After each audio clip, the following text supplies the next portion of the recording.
जीवन बगिया ऐसी उलझी, फूल होंगे कम, कांटे ज्यादा, सिमटा जीवन, डूबी सांसें, आना है तो अब भी आ जा।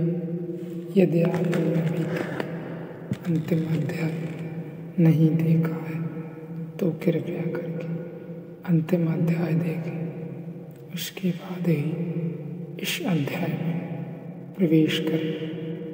यही जो परम ज्ञान है वह मूढ़ता के मिटने से होता है, और जो पंडित हैं वह मूर्खता के मिटने से होता है। तो मूर्खता और मूढ़ता दो अलग अलग बातें हैं। तो मूर्खता मिटानी आसान है, जानकारी इकट्ठी कर ली तो मूर्खता मिट जाती है, पंडित हो जाते हैं। नहीं जानने का नाम बहुत सी जानकारियों को हम मूर्ख कहते हैं, जान लेता है आदमी पंडित कहते हैं। लेकिन पंडित और मूर्ख सजातीय हैं, उनमें मात्रा का फर्क है। पंडित और मूर्ख एक ही जाति के हैं, उनमें मात्रा का फर्क है। मूर्ख कम जानता है, पंडित ज़्यादा जानता है।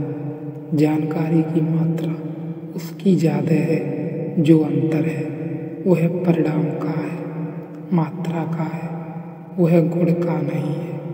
क्योंकि दोनों ही मूढ़ हो सकते हैं, कभी भी दोनों ही मूढ़ हो सकते हैं। मूढ़ता के विपरीत जो है उसका नाम ज्ञान है, और मूर्खता के विपरीत जो है उसका नाम पांडित्य है। मूढ़ता के विपरीत जो है उसका नाम प्रज्ञा है, उसका नाम विडंबन है, विजडम है। इसलिए पांडित सीखा जा सकता है। मूढ़ता के विपरीत प्रज्ञा है, उसका नाम भी बुद्धिमता है, बुद्धिमानी है। इसलिए पांडित सीखा जा सकता है, ज्ञान सीखा नहीं जा सकता। पांडित्य उधार मिल जाता है, ज्ञान के उधार पाने का कोई उपाय नहीं। पांडित्य केवल संग्रह है, ज्ञान आत्मक्रांति है। मूढ़ता टूटे, मूढ़ता का मतलब है माया की वशीभूत होने की वृत्ति, माया के प्रभाव में जाने की वृत्ति मूढ़ता है। माया के प्रभाव से मुक्त होने की क्षमता ज्ञान है। मूढ़ मनुष्यों को तीनों लोकों में माया सत्य मालूम पड़ती है। ये कौन से तीन काल हैं जिनमें मूढ़ मनुष्य को माया सत्य मालूम पड़ती है? प्रत्येक वस्तु के होने के क्षण होते हैं, न होने का क्षण, होने का क्षण, और फिर न हो जाने का क्षण। ये तीन क्षण होते हैं, इन्हें ही तीन काल कहा है ऋषि ने। प्रत्येक वस्तु काल की तीन स्थितियों में से गुजरती है। अभी मैंने आपको देखा, अभी मेरा आपसे कोई प्रेम नहीं, यह एक स्थिति देखा प्रेम हुआ, यह दूसरी स्थिति देखा, यह पहली स्थिति प्रेम हुआ, यह दूसरी स्थिति, कल प्रेम खो जाएगा, यह तीसरी स्थिति। ये तीन काल हुए प्रेम के, नहीं या हुआ अब नहीं है। ऋषि कहता है मूढ़ जन तीनों स्थितियों में माया को वास्तविक समझते हैं, जब नहीं था तब भी समझते थे प्रेम नहीं है, ये वास्तविकता थी। जब हुआ तब भी समझते हैं कि प्रेम है, यह वास्तविकता है। जब नहीं हो जाता तब भी फिर समझते हैं नहीं है, यह वास्तविकता है। और ये तीनों वास्तविकताएं नहीं हैं, ये तीन काल हैं। प्रत्येक मायिक अनुभव की, प्रत्येक मूर्ता की तीन क्षण हैं, होने का, होने के पहले का, होने के बाद का। और तीनों स्थितियों में जो भी सामने होता है आदमी मानता है यही ठीक है। इसका क्या अर्थ हुआ? इसका यह अर्थ हुआ कि जो व्यक्ति जब प्रेम है, अगर मानता है कि अब यह प्रेम है और वास्तविक है, तो जब प्रेम खो जाएगा तब मानेगा कि अब प्रेम नहीं है। उतनी ही गहराई से मानेगा जितनी गहराई से उसने माना था प्रेम को। लेकिन यह न देख पाएगा कि जो नहीं हो गया वह कहीं ऐसा तो नहीं है कि नहीं ही था, और जो भी हो गया और क्षण भर पहले नहीं था, कहीं ऐसा तो नहीं है कि वह पहले भी नहीं था और अभी सिर्फ भ्रांति हो रही है। इन दो क्षणों के बीच में होने की भ्रांति हो रही है, क्योंकि जो है वह सदा है और जो है वह सदा रहेगा। जो आता और जाता है वह भ्रांत है, वह मायक है, वह सिर्फ जादू है, वह केवल सम्मोहन है। मूढ़ व्यक्ति तीनों कालों में मानता है वास्तविक है यह, और इसलिए मूढ़ व्यक्ति को समझाना अति कठिन है कि माया क्या है।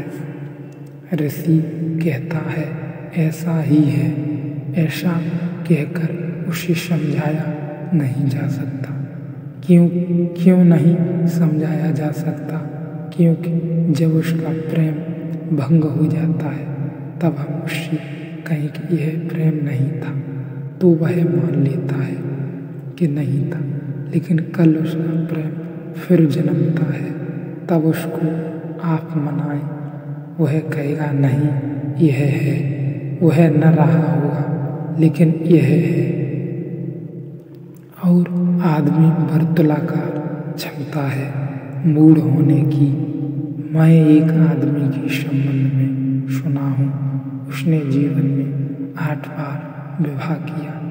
एक लिहाज से अच्छा है कि इतने विवाह का मौका हो तो इतनी बार मूढ़ता दोहराने से शायद ख्याल आ जाए, लेकिन क्षमता अनंत है।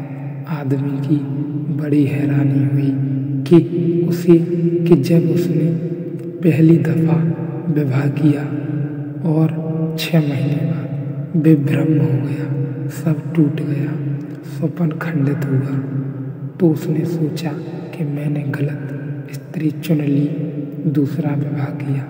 6 महीने बाद पता चला, फिर वैसी स्त्री चुन ली। यह दूसरी स्त्री थी, लेकिन फिर वैसी ही थी। उसने 8 बार जिंदगी में चुनाव किया और हर बार वैसी ही स्त्री सिद्ध हुई, लेकिन फिर भी उसे यह ख्याल न आया कि चुनने वाला वही है, तो चुनाव अलग अलग कैसे हो सकता है? यह कैसे हो सकता है? पहली स्त्री को चुनते वक्त भी मैं ही चुनने वाला था। मेरे चुनने का ढंग, मेरे देखने का ढंग, मेरे माया का फैलाव, मेरे सौंदर्य की धारणा, मेरे प्रेम की कल्पना दूसरी बार भी वही है, तीसरी बार भी वही है, लेकिन हर बार वह यह सोच रहा है कि गलत स्त्री मिल गई। कभी यह नहीं सोच रहा कि जो आदमी चुन रहा है वह गलत के अतिरिक्त किसी को चुन ही नहीं सकता। वह गलत ही उसमें फिट होती है, तालमेल खाती है। तो मूर्खता की कठिनाई यह है कि वह तीनों काल में कभी यह नहीं देख पाती कि यह मूर्खता जो है यह मेरे ही भीतर का जाल है जो मैं बाहर फैलाता हूँ। दोष सदा दूसरे पर होता है। अगर मैं आपके प्रेम में गिर गया तो मैं यह नहीं देखता कि मैं गिर गया, मैं देखता हूँ आप बड़े प्रेम के योग्य हैं, बड़े प्रेम पात्र हैं। फिर कल यहीं से झंझट शुरू हो गई, क्योंकि मैंने आपको प्रेम पात्र बना दिया। कहना मुझे इतना ही चाहिए था कि मैं जिस ढंग का आदमी हूँ तुम्हारे प्रेम में गिरता, तुमसे कुछ लेना देना नहीं है।